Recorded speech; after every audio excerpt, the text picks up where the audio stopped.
Bonsoir et bienvenue dans cette nouvelle édition de Voyage au bout de la nuit. Je suis ravie de vous retrouver ce soir pour continuer avec vous ma lecture de La Petite Fadette de George Sand.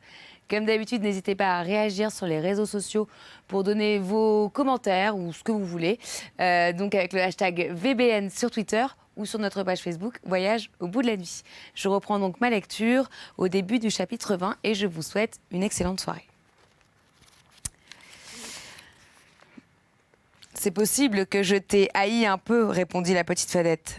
Mais si cela a été, cela n'est plus à partir d'aujourd'hui.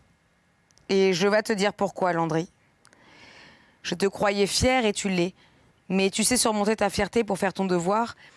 Et tu y as d'autant plus de mérite. Je te croyais ingrat. Et quoique la fierté qu'on t'a enseignée te pousse à l'être, tu es si fidèle à ta parole que rien ne te coûte pour t'acquitter. Enfin, je te croyais poltron et pour cela j'étais portée à te mépriser. Mais je vois que tu n'as que de la superstition et que le courage, quand il s'agit d'un danger certain à affronter, ne te fait pas défaut. Tu m'as fait danser aujourd'hui, quoique tu en fusses bien humilié. Tu es même venu après vêpres me chercher auprès de l'église au moment où je t'avais pardonné dans mon cœur, après avoir fait ma prière et où je ne songeais plus à te tourmenter. Tu m'as défendu contre de méchants enfants et tu as provoqué de grands garçons qui, sans toi, m'auraient maltraité. Enfin, ce soir, en m'entendant pleurer, tu es venu à moi pour m'assister et me consoler. Ne crois pas, Landry, que j'oublierai jamais ces choses-là. Tu auras toute ta vie la preuve que j'en garde une grande souvenance et tu pourras me requérir à ton tour de tout ce que tu voudras, dans quelque moment que ce soit. Ainsi, pour commencer, je sais que je t'ai fait aujourd'hui une grosse peine. Oui, je le sais, Landry. Je suis assez sorcière pour t'avoir deviné, encore quoi que ce matin, je ne m'en doutais point. Va, sois certain que je n'ai plus de malice que de méchanceté, et que si je t'avais su amoureux de la Madelon, je ne t'aurais pas brouillé avec elle, comme je l'ai fait en te forçant à danser avec moi. Cela m'amusait, j'en tombe d'accord, de voir que pour danser avec une laidron comme moi, tu laissais de côté une belle fille. Mais je croyais que c'était seulement une petite piqûre à ton amour-propre. Quand j'ai peu à peu compris que c'était une vraie blessure dans ton cœur, que malgré toi, tu regardais toujours du côté de Madelon, et que son dépit te donnait envie de pleurer, j'ai pleuré aussi. Vrai. J'ai pleuré au moment où tu as voulu te battre contre ces galants et tu as cru que c'était des larmes de repentance. Voilà pourquoi je pleurais encore si amèrement quand tu m'as surprise ici. Et pourquoi je pleurais jusqu'à ce que j'ai réparé le mal que j'ai causé à un bon et brave garçon comme je connais à présent que tu l'es.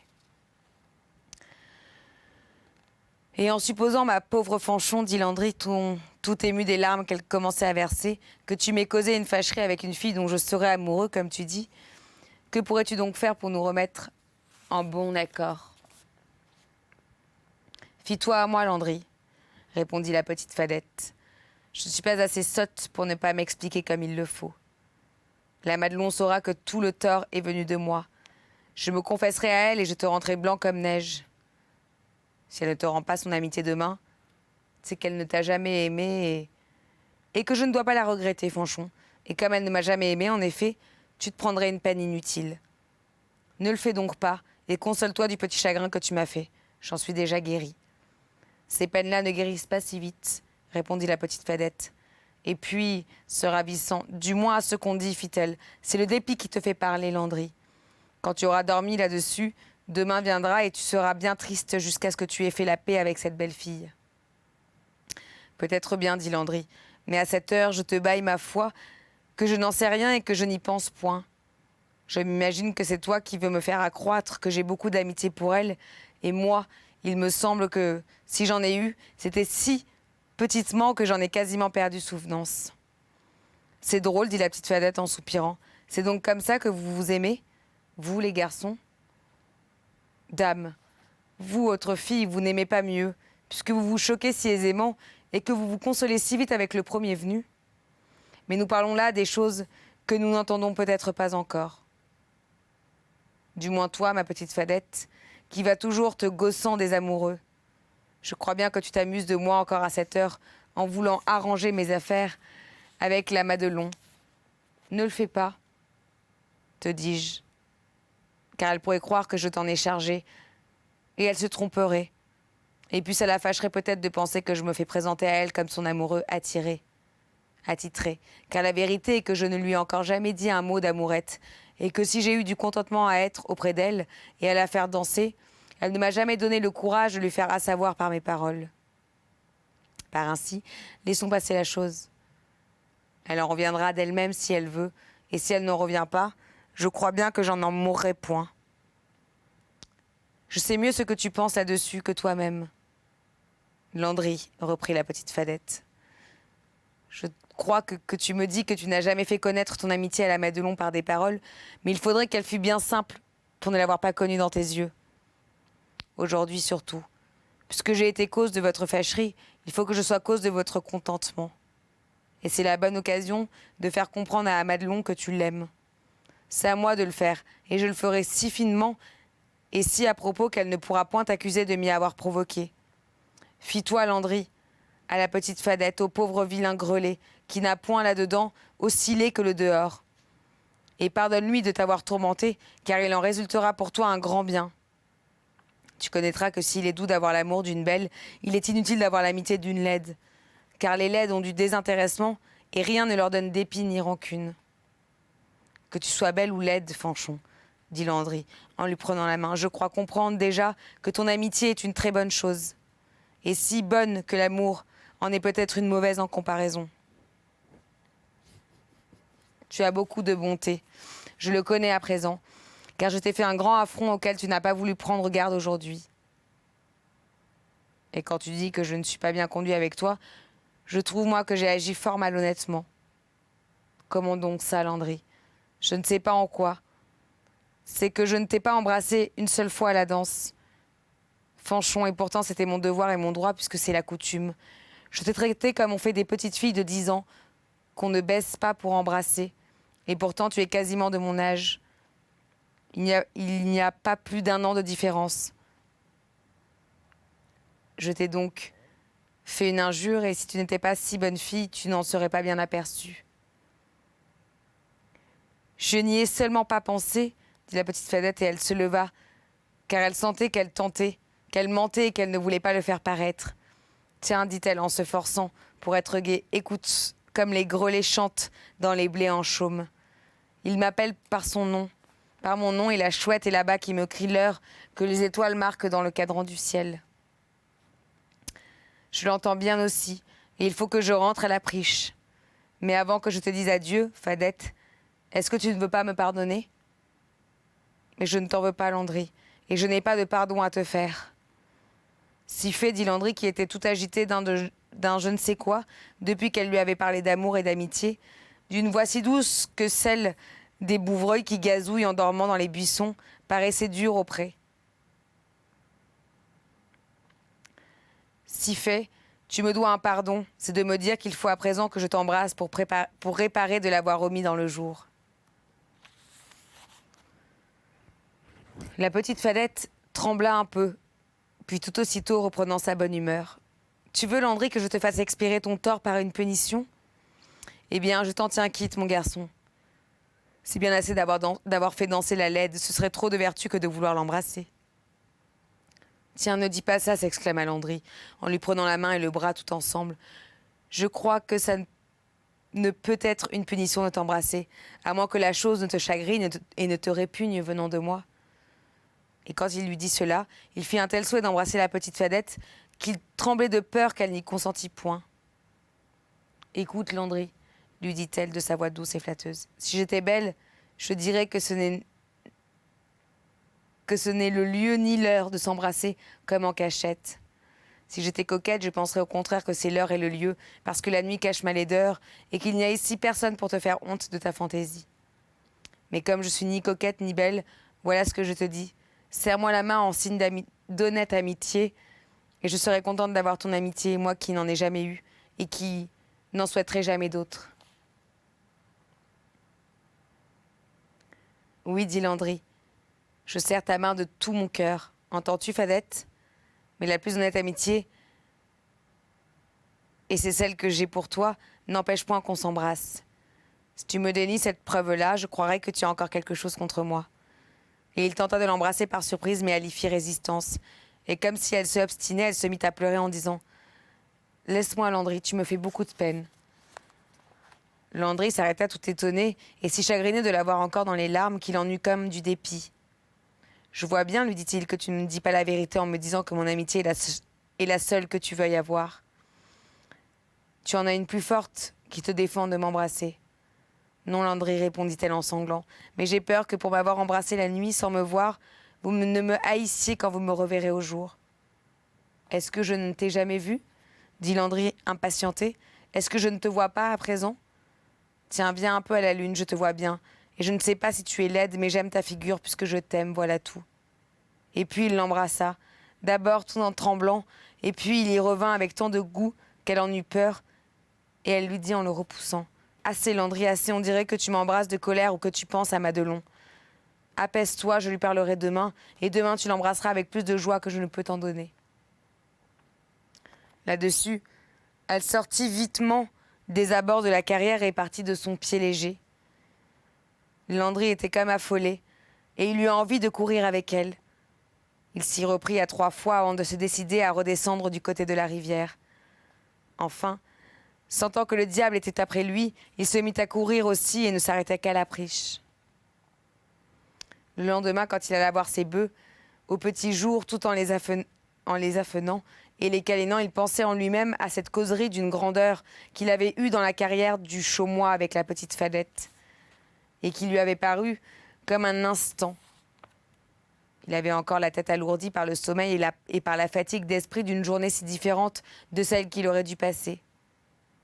Et il se sentait tout troublé et comme épeuré de ce qu'il avait senti pour cette fille qui lui revenait devant les yeux, laide et de mauvaise tenue. Comme il l'avait toujours connue, il s'imaginait par moments l'avoir rêvé, le souhait qu'il avait fait de l'embrasser et le contentement qu'il avait eu de la serrer contre son cœur comme s'il avait senti un grand amour pour elle.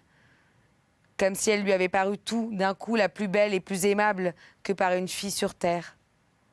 Il faut qu'elle soit charmeuse, comme on le dit, bien qu'elle s'en défende, pensait-il, car pour sûr, elle m'a ensorcelé hier soir et jamais dans toute ma vie je n'ai senti pour père, mère, sœur ou frère, non par 7 pour la belle Madelon, et non pas même pour mon cher Besson Sylvinet, un élan d'amitié pareil à celui que pendant 2 ou 3 minutes cette diablesse m'a causé. S'il avait pu voir ce que j'avais dans le cœur, mon pauvre Sylvinet, c'est du coup qu'il aurait été mangé par la jalousie. Car la tâche que j'avais pour Madelon ne faisait point de tort à mon frère, au lieu que si je devais rester seulement tout un jour affolée et enflambée, comme je l'ai été pour un moment à côté de cette Fadette, j'en deviendrais insensée et je ne connaîtrais plus qu'elle dans le monde. Et Landry se sentait comme étouffé de honte, de fatigue et d'impatience. Il s'essayait sur la crèche de ses bœufs et avait peur que la charmeuse ne lui eût ôté le courage, la raison et la santé.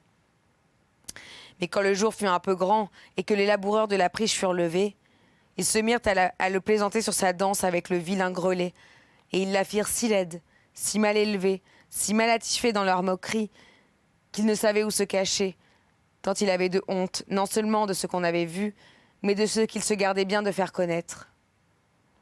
Il ne se fâcha pourtant point, parce que les gens de la friche étaient tous ses amis et ne mettaient point de mauvaises intentions dans leur taquinerie.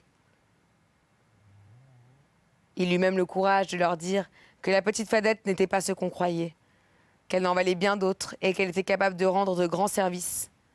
Là-dessus, on le railla encore. Sa mère, je ne dis pas, firent-ils, mais est-ce un enfant qui ne sait rien ? Et si tu as une bête malade, je ne te conseille pas de suivre ses remèdes, car c'est une petite bavarde qui n'a pas le moindre secret pour guérir. Mais elle a celui d'endormir les gars, à ce qu'il paraît, puisque tu ne l'as guère quittée à la Saint-Andoche.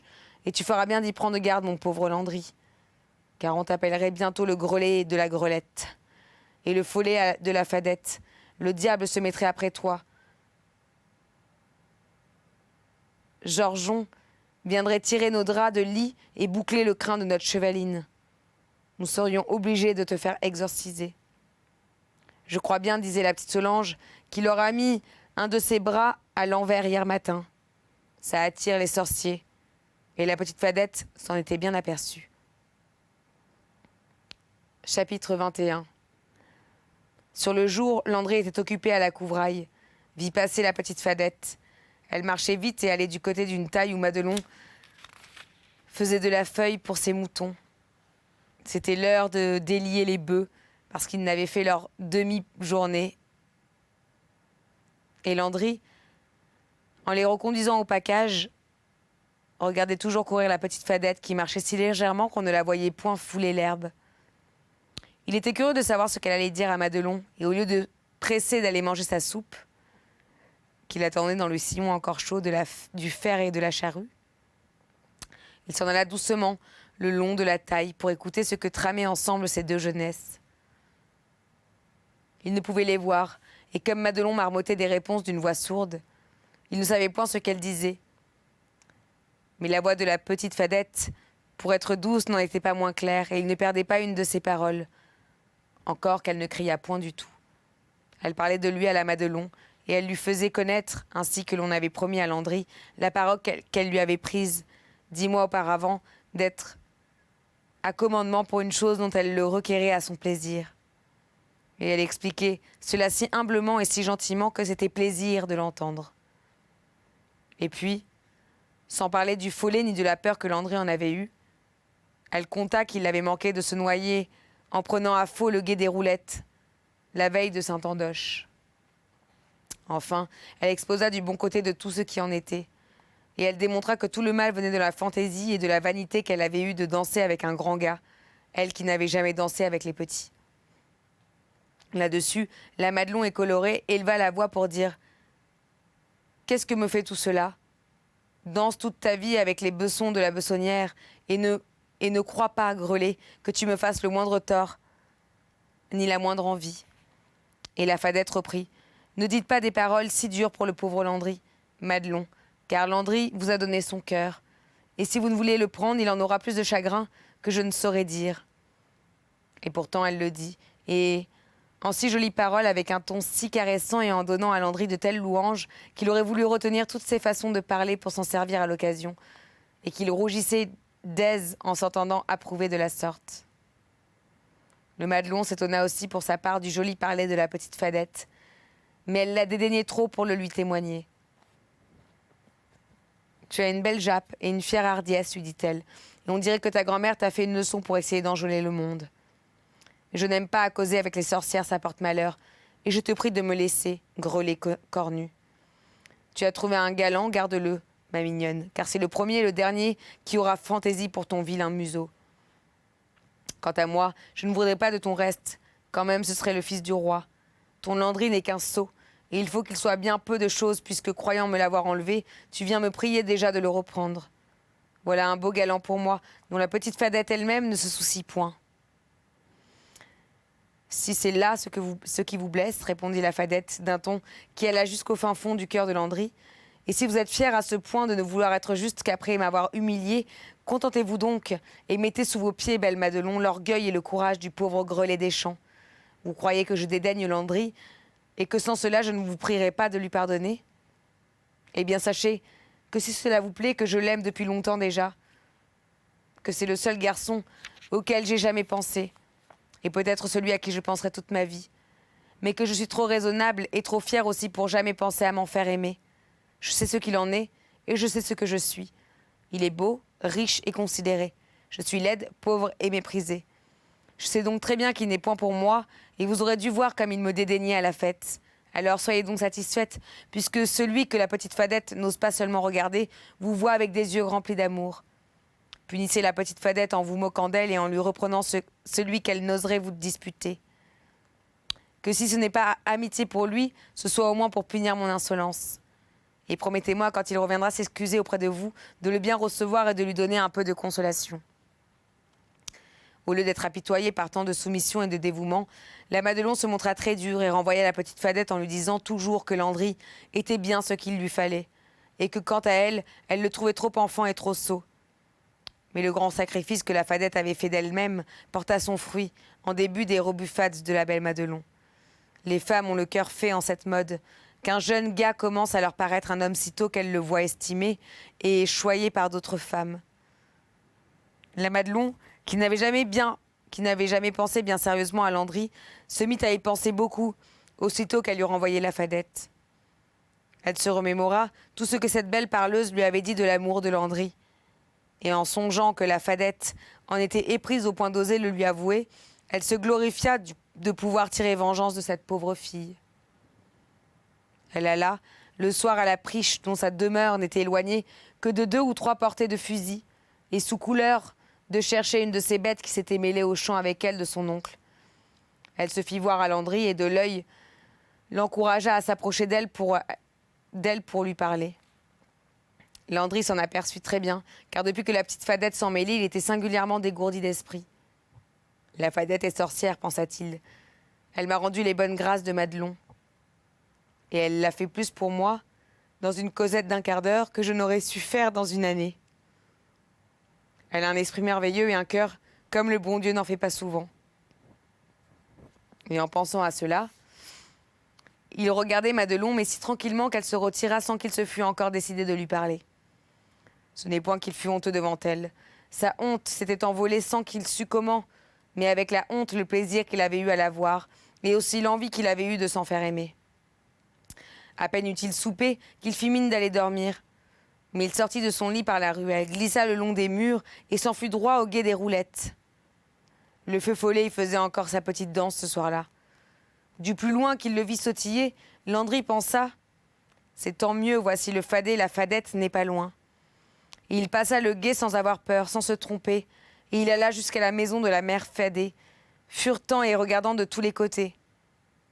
Mais il y resta un beau moment, sans voir de lumière et sans entendre aucun bruit.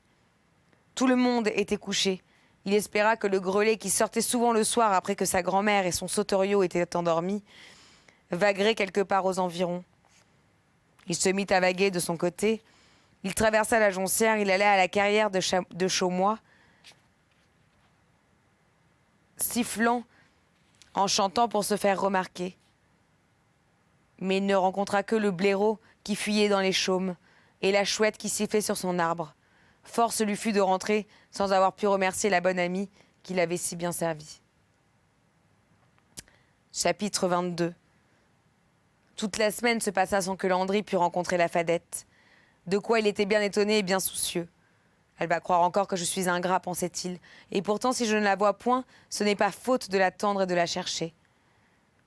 Il faut que je lui ai fait de la peine en l'embrassant quasi malgré elle dans la carrière, et pourtant ce n'était pas à mauvaise attention, ni dans l'idée de l'offenser. Et il songea durant cette semaine plus qu'il n'avait songé dans toute sa vie. Il ne voyait pas clairement dans sa propre cervelle, mais il était pensif et agité. Il était obligé de se forcer pour travailler, car ni les grands bœufs, ni la charrue reluisante, ni la belle terre rouge, humide de la fine pluie d'automne, ne suffisaient plus à ses contemplations et à ses rêvasseries. Il alla voir son besson le jeudi soir, et il le trouva soucieux comme lui. Sylvinet était un caractère différent du sien, mais pareil quelquefois par le contre-coup. On aurait dit qu'il devinait que quelque chose avait troublé la tranquillité de son frère, et pourtant, il était loin de se douter de ce que pouvait être. Il lui demanda s'il avait fait la paix avec Madelon, et pour la première fois en lui disant que oui, Landry lui fit volontairement un mensonge. Le fait est que Landry n'avait pas dit un mot à Madelon, et qu'il pensait avoir le temps de le lui dire. Rien ne le pressait. Enfin, vint le dimanche, et Landry arriva des premiers à la messe. Il entra avant qu'elle fût sonnée, sachant que la petite Fadette avait coutume d'y venir dans ces moments-là. Parce qu'elle faisait toujours de longues prières, dont à chacun se moquait. Il vit une petite agenouillée dans la chapelle de la Sainte Vierge et qui, tournant le dos, cachait sa figure dans ses mains pour prier avec recueillement. C'était bien la posture de la petite Fadette, mais ce n'était ni son coiffage, ni sa torture, et Landry ressortit pour voir s'il ne la trouverait point sous le porche, qu'on appelle chez nous une guenillière, à cause que les gredots périlleux que sont mendiants loctaux s'y tiennent pendant les offices. Les guenilles de la Fadette furent les seules qui n'y vit point. Il entendit la messe sans l'apercevoir, et ce ne fut qu'à la préface que, regardant encore cette petite qui priait si dévotement, dans la chapelle, il lui fit lever la tête et reconnut son grelet, dans un habillement et un air tout nouveau pour lui. C'était bien toujours son pauvre dressage, son jupon de drogué, son devanteau rouge et sa coiffe de linge sans dentelle, mais elle avait reblanchi, recoupé et recousu tout cela dans le courant de la semaine. Sa robe était plus longue et tombait plus convenablement sur ses bras, qui étaient bien blancs, ainsi que sa coiffe, laquelle avait pris la forme nouvelle et s'attachait gentiment sur ses cheveux noirs, bien lissés, Son fichu était neuf et d'une jolie couleur, jaune doux, qui faisait valoir sa peau brune. C'est ainsi que se termine ma lecture de ce soir. Landry est donc en train de tomber amoureux de la petite Fadette. La suite tout de suite dans un prochain épisode. Je vous souhaite une excellente nuit si vous allez vous coucher et une très bonne journée si vous vous levez. A tout de suite sur D8.